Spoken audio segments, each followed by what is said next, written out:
my God, why have you abandoned me? Why are you so far away when I groan for help? Every day I call to you, my God, but you do not answer. Every night you hear my voice, but I find no relief. Yet you are holy, enthroned on the praises of Israel. Our ancestors trusted in you, and you rescued them. They cried out to you and were saved. They trusted in you and were never disgraced. But I am a worm and not a man. I am scorned and despised by all. Everyone who sees me mocks me. They sneer and shake their heads, saying, "Is this the one who relies on the Lord? Then let the Lord save him. If the Lord loves him so much, let the Lord rescue him." Yet you brought me safely from my mother's womb, and led me to trust you at my mother's breast. I was thrust into your arms at my birth. You have been my God from the moment I was born. Do not stay so far from me, for trouble is near, and no one else can help me. My enemies surround me like a herd of bulls. Fierce bulls of Bashan have hemmed me in. Like lions they open their jaws against me, roaring and tearing into their prey.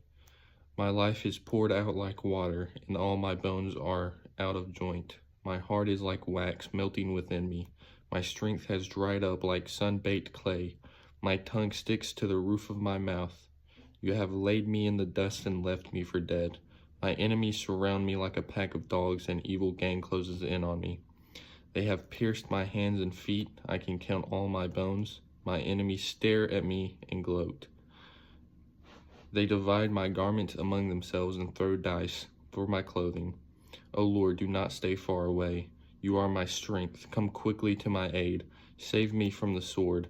Spare my precious life from these dogs. Snatch me from the lion's jaws and from the horns of these wild oxen. I will proclaim your name to my brothers and sisters. I will praise you among the assembled people. Praise the Lord, all you who fear him. Honor him, all you descendants of Jacob. Show him reverence, all you descendants of Israel. For he has not ignored or belittled the suffering of the needy. He has not turned his back on them, but he has listened to their cries for help. I will praise you in the great assembly. I will fulfill my vows in the presence of those who worship you. The poor will eat and be satisfied. All who seek the Lord will praise him. Their hearts will rejoice with everlasting joy. The whole earth will acknowledge the Lord and return to him. All the families of the nations will bow down before him. For royal power belongs to the Lord. He rules all the nations. Let the rich of the earth feast and worship. Bow before him, all who are mortal, all whose lives will end as dust. Our children will also serve him. Future generations will hear about the wonders of the Lord. His righteous acts will be told to those not yet born. They will hear about everything he has done. That comes from Psalms 22. Also, sorry, my hair is a mess. I just got out the shower, but mental health is a subject I have not yet spoke about, I think. It's a topic that many speak about today, but not necessarily in the right way.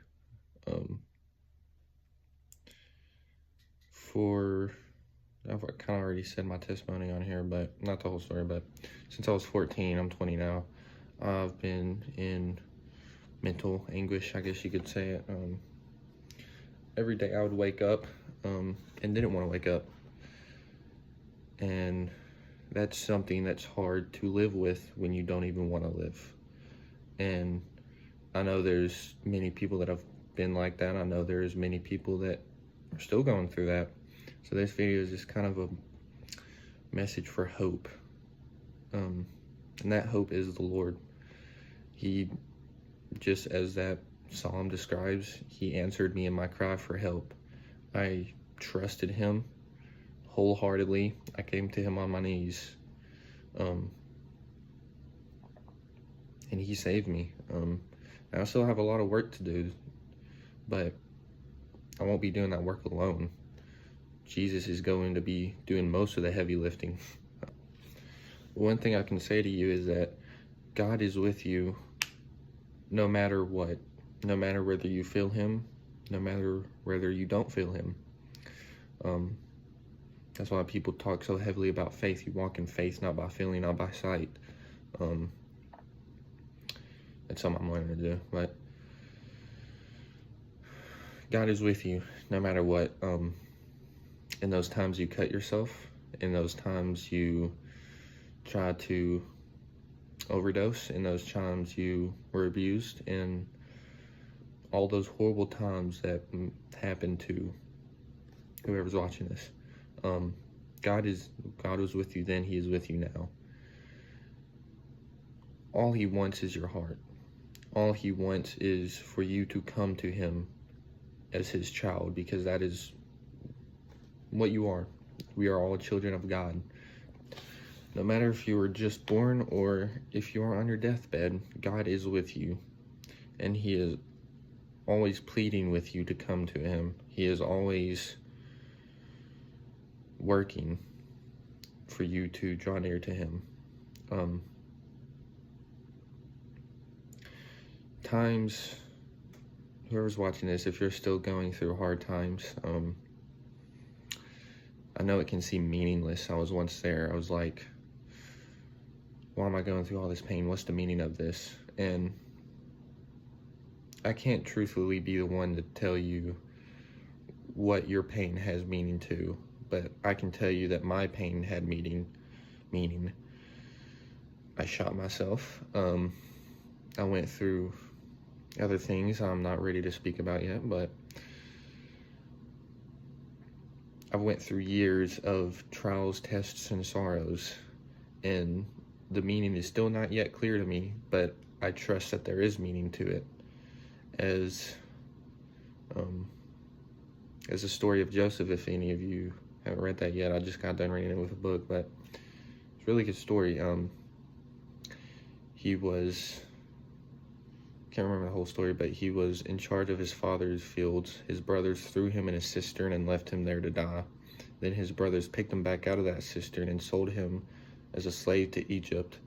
I'm pretty sure he was a slave for around a decade.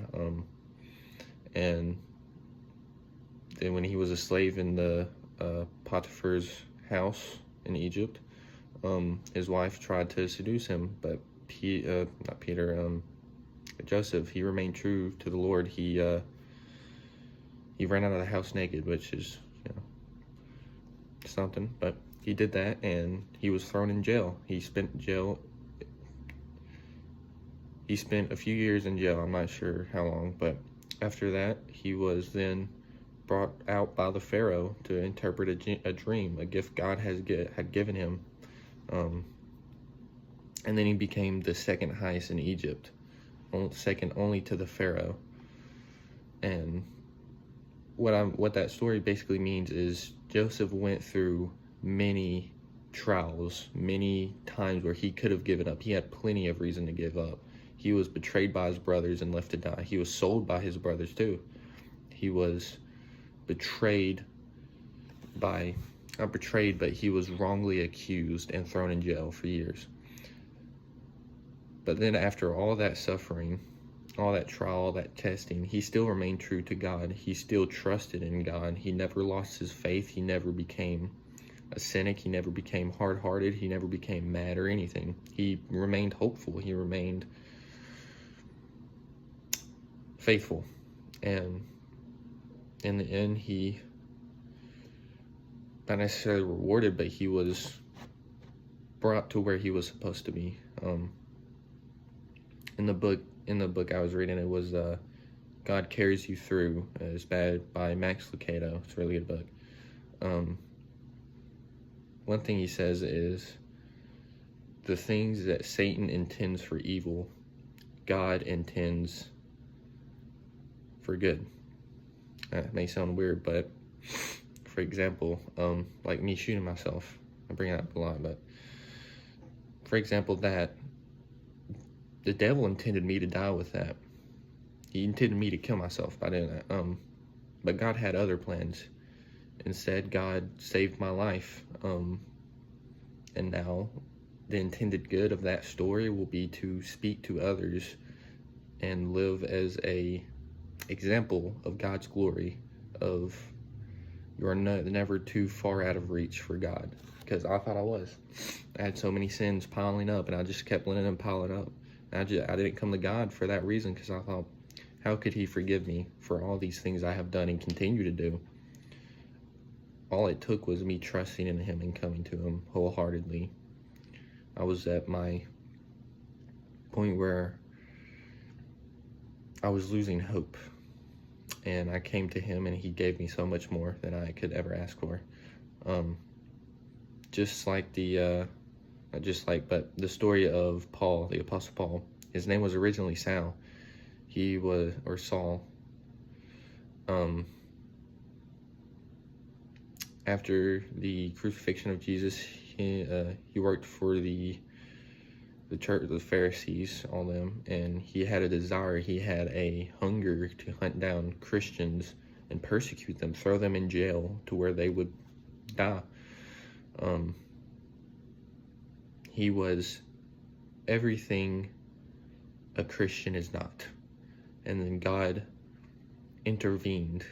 I don't remember the story entirely, but God intervened with Saul and showed himself and spoke to him. And after that, every day after that, he went from Saul to Paul. He was going in one line, and he did a complete 360 and went the other. But I say that to say you are not too far off. You're not too far gone for God to save you. No matter what, you could be, I'm not going to give an example, but you're not too far from God to be saved. And one other thing I wanted to say is, in the book I was reading, God Will Carry You Through, the author mentions one thing. When Jesus was crucified, his scars that were in his hands, our names are written in his scars, because he died for us. He died for us to be forgiven. He died for us to have a relationship with the Father through him. So our names are written in his scars. Just like the scars we may have. Jesus is written in our scars. His name is written in our scars. My surgery scar, whatever scar that is, Jesus' name is written in that. In your self-harm scars where you cut yourself, burned yourself, anything, Jesus' name is written in those scars. We are all children of God. No matter how far we may stray, it is always so easy to come back. Now, following God and being his follower, being his child, it's not easy. Some may argue it's harder than living a life of your own desires. But the difference is, each life is going to be hard. But the difference is, with following God, with it being hard then, you're doing it for a purpose. Because your salvation awaits you in heaven, not on this earth. There's still going to be suffering and sorrow on this earth. And you're still going to experience pain, trials, testing, challenges. But this world's not our home. Heaven is. And by the grace of God, our salvation awaits us there, in heaven. Yeah, my mind's kind of going blank. But somewhere in the gospel, I'm not entirely sure where. I don't have too good of a memory, but I think it's in Matthew somewhere. Jesus tells us all to come to him who are weary and burdened-hearted, I think. I'm probably saying it wrong, but Jesus calls for those who are tired, who need help, who need something more in life. He calls them to come to him. And while God's grace is good and is anything and more than you could imagine, it takes your first step to come to him. And yeah, I'm kind of probably rambling on, but I hope this kind of pieced together and made sense to whoever needed it. But yeah, y'all have a blessed day, and remember, God is with you. Even right now, if you don't think he is, he is. Just, we gotta pray, just speak to him. Speak to him whatever is on your heart, and he will answer back to you in some way. God bless.